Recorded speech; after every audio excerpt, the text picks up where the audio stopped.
Hello, everybody. Hey. Welcome to launch week day 3 here at Encore. How are you doing today, Simon? Great. I'm excited. I was not on the stream yesterday, so glad to be here today. Your audio is a bit noisy when you're moving your hands on the keyboard or Okay. No moving. I get it. Exactly. That's how we like to do it here at Encore HQ. Just sitting still like a statue. How are you today, Andre? I'm fantastic. It's launch week. The sun is shining here in Stockholm. And life is good. Can we have launch week every week? Is that possible? Well, if we ship faster. Noted. All right, we'll give people just a minute or two and then we'll get going.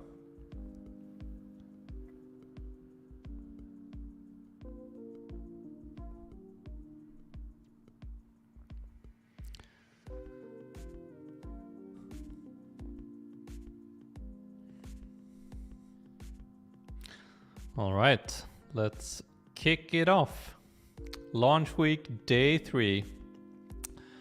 So we'll be your hosts today. So it's myself, co-founder and CEO here at Encore, as well as Simon, one of our developer experience engineers.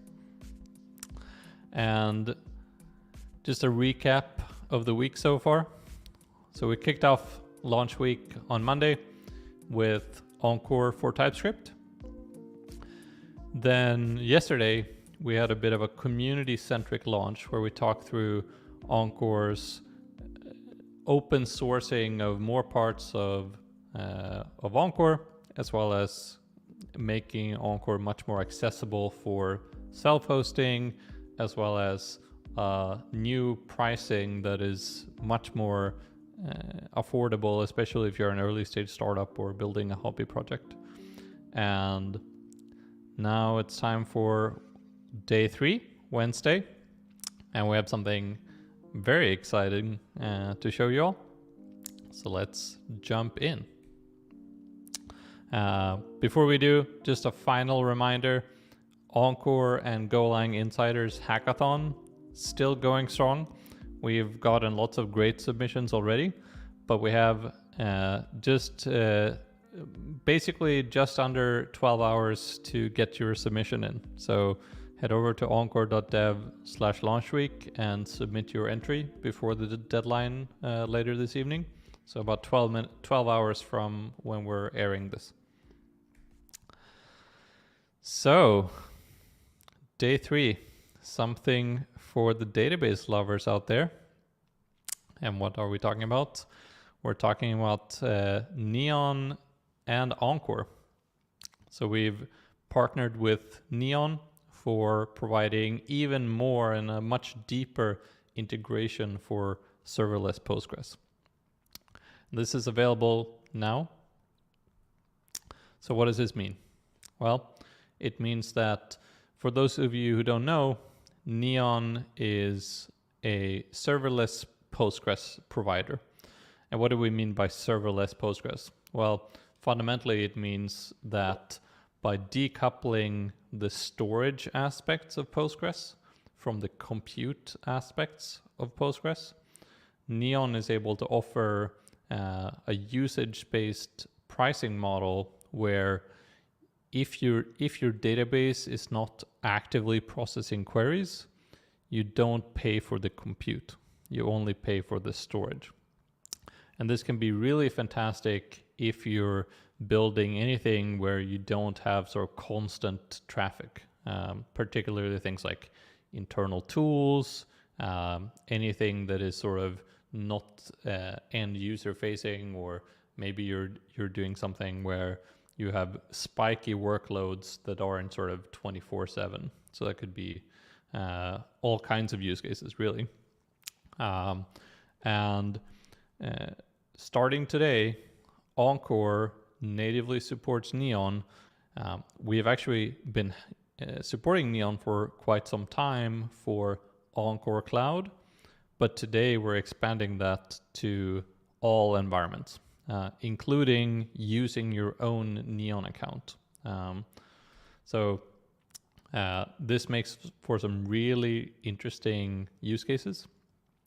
And so the primary use case that this is unlocking, which we think is extremely exciting, is being able to use Neon for branching from one environment to another. So for those of you who are familiar with Encore, you know that Encore supports preview environments, which means that every time that you create a pull request, Encore creates a dedicated temporary cloud environment, including all of the infrastructure. And starting today, you can use Encore together with Neon and have Encore manage the branching. And what that means is, let's say that you have a test database or a staging or production database where you're using Neon for that environment. And this is perfect with a test environment, for example, where you might not be using that test environment 24/7. You're only using it when people are working and sort of testing things during business hours, and then you save a lot of money because it's not actually running overnight. But you still have a lot of test data that's really useful. So what you can do starting today is you can configure Encore to, every time you create a preview environment, Encore can branch from that test environment's database. That means that immediately you have a database that is seeded with all kinds of test data from your testing environment. And this makes for end-to-end testing extremely easy to set up and manage. And this is, we think, one of the best ways where you can really benefit from Neon's serverless nature is in this branching ability. So enough talk. Let's see it in action. Simon, do you want to take over and show us the ropes? I will. Happy to do it. So here we can see the overview page of my Encore app, which you should be familiar with if you used Encore before. So for this app, we have two environments right now, our prod and our staging. And I would like you to look over here to begin with in the settings part of our application, where we've added some new functionality. So as Andre said, let's start with looking at this page, the Neon page, where you're now able to connect your personal Neon account. So you can see that I've connected an account here, and we're currently using a database from that account in our prod environment. And what's also new is our preview environments page over here. So if we take a look at that, you can see that we have connected our repository on GitHub so that we get automatic preview environments for each pull request. But right now we don't have any branching set up. So what we can do is we enable branching from an environment. So each preview environment gets seeded with data from one of our existing environments. So let's pick the staging environment. I save that. And let's go back to the overview page. So this particular application is an uptime monitoring app. So we have a list of sites that we monitor to see if they're up or not. So let's start with just listing the apps or the sites that we have right now. So that's empty. And we're right now on the staging environment, as you can see. So let's start by adding a site.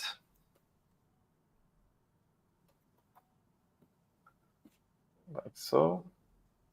So that got the ID of number 2. We have encore.dev. Let's list that now. See if we have it. So yes, we have that stored in our database. Now let's create a pull request and see the preview environments in action. So here I have the app. Let's just make a dummy thing. I'm just gonna put something in the README file, doesn't really matter. And here I'm on the branch Neon demo. So I'm gonna create just very fancy commit message. I'm gonna commit that. I'm gonna push it.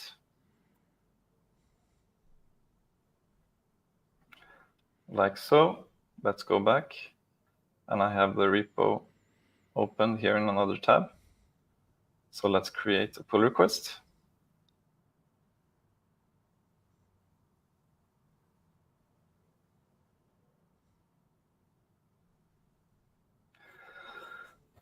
So this triggers a build over on the Encore side. It will pop up here any minute. Like that. So we can follow that thing to see our build in action.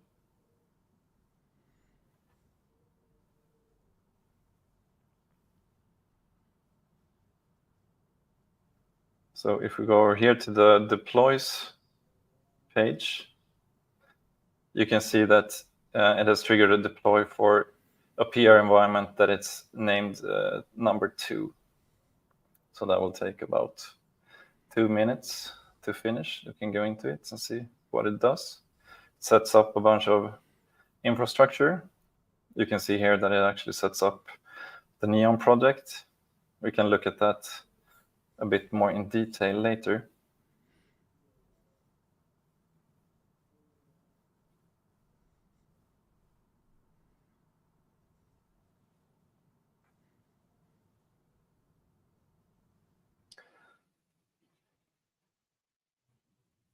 Like that, we have a success. Perfect. Let's go back to GitHub and see how it looks like over here.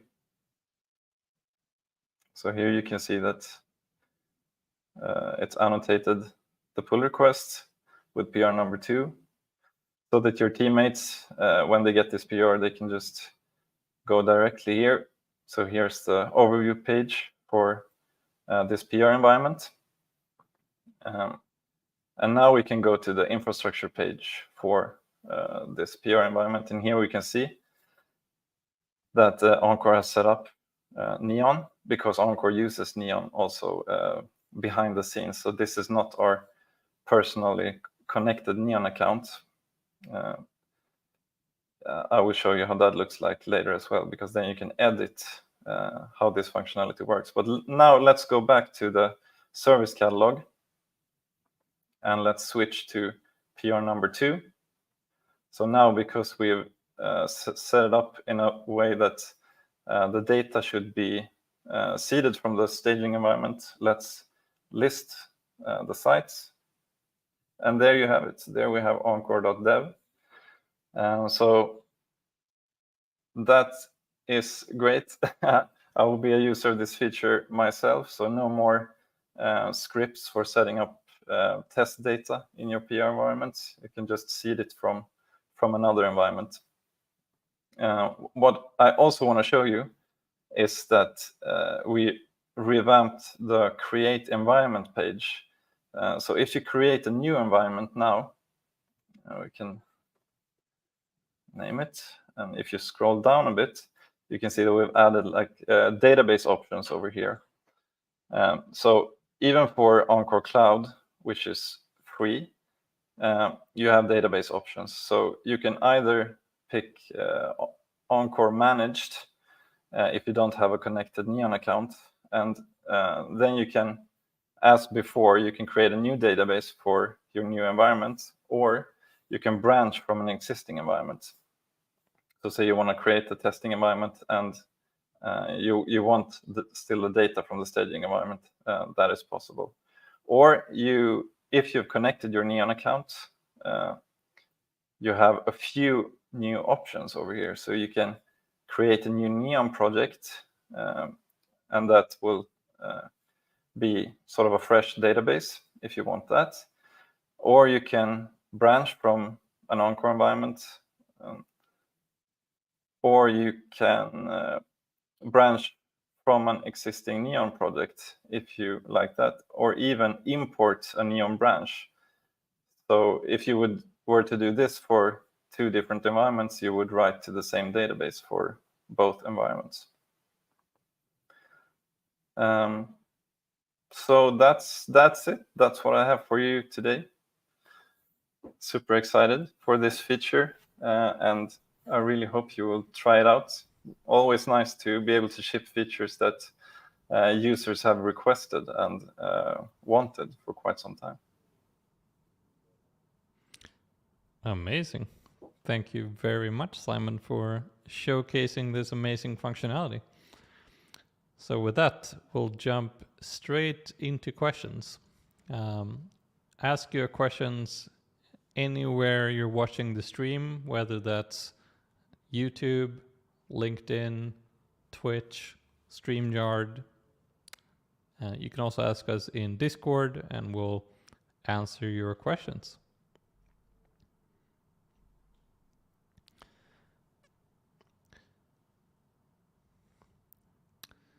Well, that's not a question. I thought the instructions were clear, but maybe not. Thank you. We'll Thank you very much, Nick. Exactly.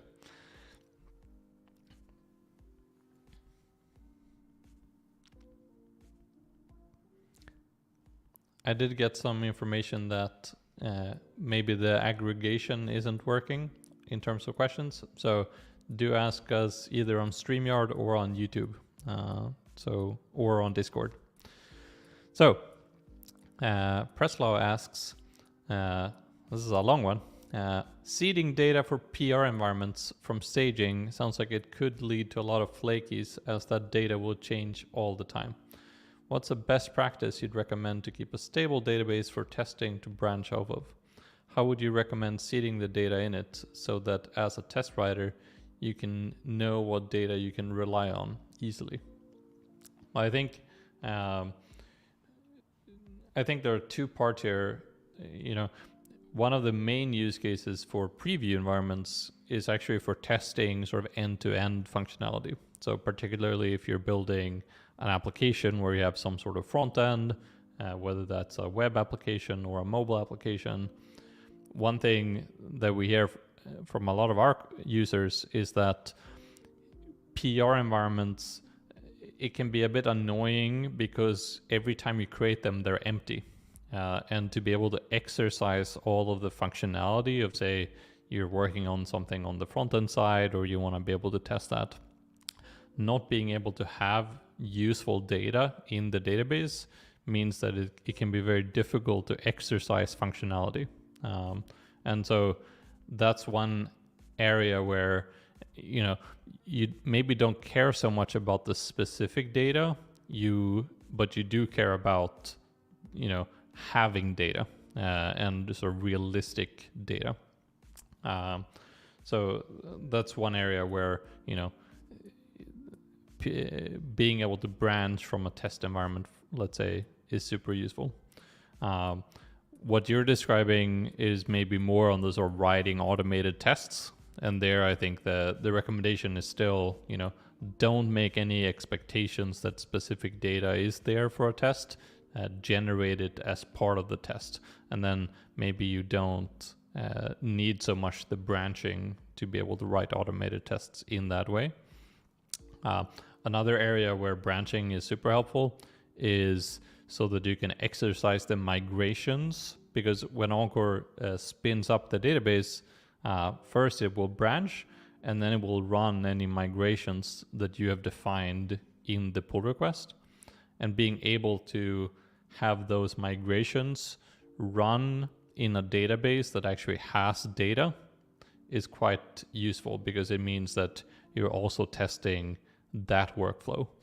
Sometimes you might write a migration and it runs perfectly on your machine, but then it fails when you're trying to deploy to production because the production database has a bunch of data that you didn't have locally. And maybe, you expected that there was, let's say, every row had non-null values.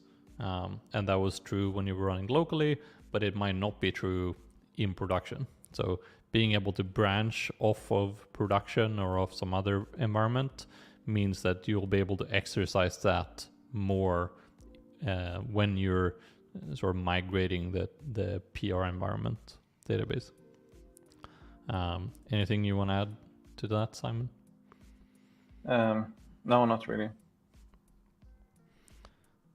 Fantastic, but really good question.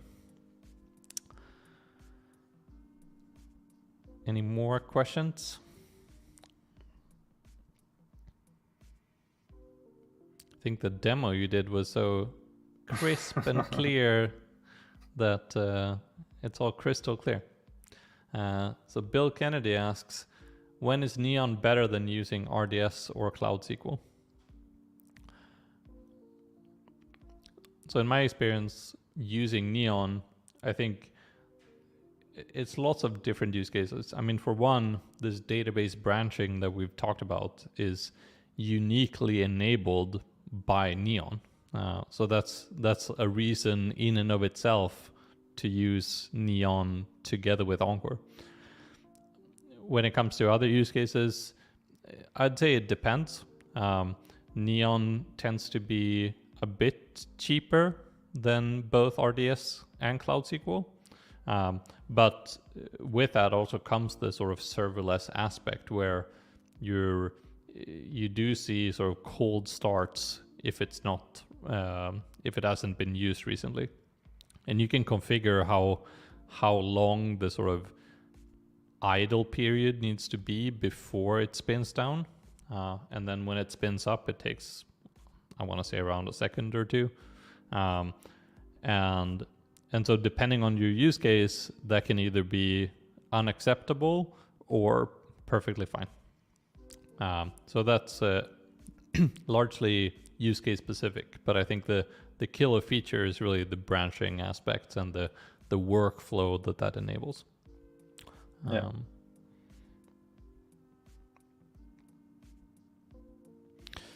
So a question for you, Simon. Daniel asks, do you use Neon internally at Encore? Yes, we do. As you alluded to before the demo, so we've been using Neon for quite some time for Encore Cloud, and we've been really happy with that. So we have been thinking for quite some time to open it up to our users because it has been requested. So yeah, we're opening it up because we're happy with it, and we think you will be as well. Fantastic. Ariana asks, if I want to try it out, is it free or do I need an account? Simon? It's free. No, it's free. You can use it for Encore Cloud, and you can sign up for a free Neon account as well. So free across the board if you want to try it out with a personal Neon account. Fantastic.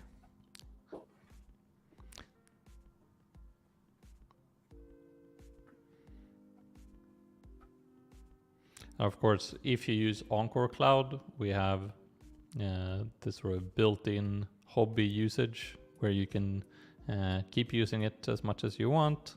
We have a fair use limits on what that means, which includes sort of limited database storage, but it's free forever. With Neon, they have a very similar setup, but it's more of a free tier where you get a certain amount of usage every month. William asks, does it support both Go and TypeScript? Yes, on that as well. Exactly. So we've from day one, we've been powering Encore Cloud. Well, not from day one, but for I want to say at least 6 months to a year, we've been using Neon under the hood for Encore Cloud, and so it's the Encore plus Neon integration is very mature, and it's been powering both all of your preview environments as well as all Encore Cloud environments for a very long time, and that goes for both Go and TypeScript.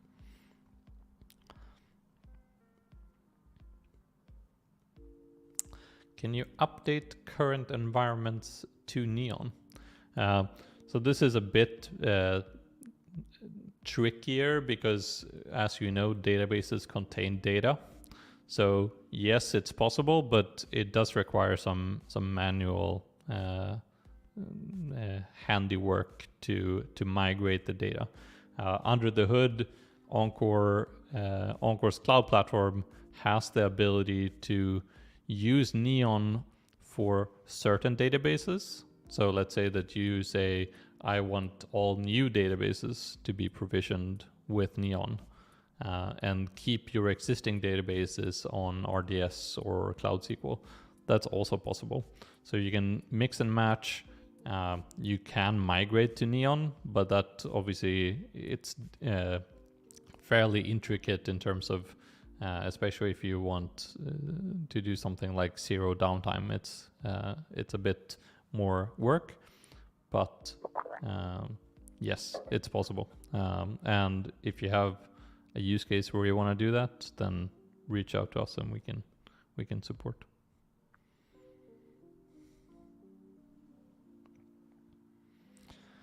Steven asks, do you need to build your app in a specific manner with Neon, or does it not impact system design compared to using, e.g. Cloud SQL? No, you basically don't need to do that. What you do need to be aware of is whether you need to ask yourself more is like, is it a good use case for me? If you are building something where you want really, you really benefit from the branching, let's say, then yes, by all means do it. If where it might not be as good of a use case is if you have very sort of low latency, or you want you're not gonna beat the sort of Cloud SQL, everything is in sort of your own VPC inside the same data center. Cloud SQL is gonna be faster and probably a bit more reliable because Neon under the hood is hosted on AWS currently. They're working on expanding support to additional regions, including Google Cloud regions. But for the moment, I believe Neon is only AWS hosted. And so you do end up with a bit, it's still sort of single digit millisecond latency. So it's not, for many applications, it's not a practical limitation, but it's something to keep in mind and sort of evaluate it based on your particular use case before deciding which one to go with. Anton asks, does it support multi-region? I have to say I don't actually know. This is more a question for Neon than it is for us. I imagine that they do, but I'm not 100% on that.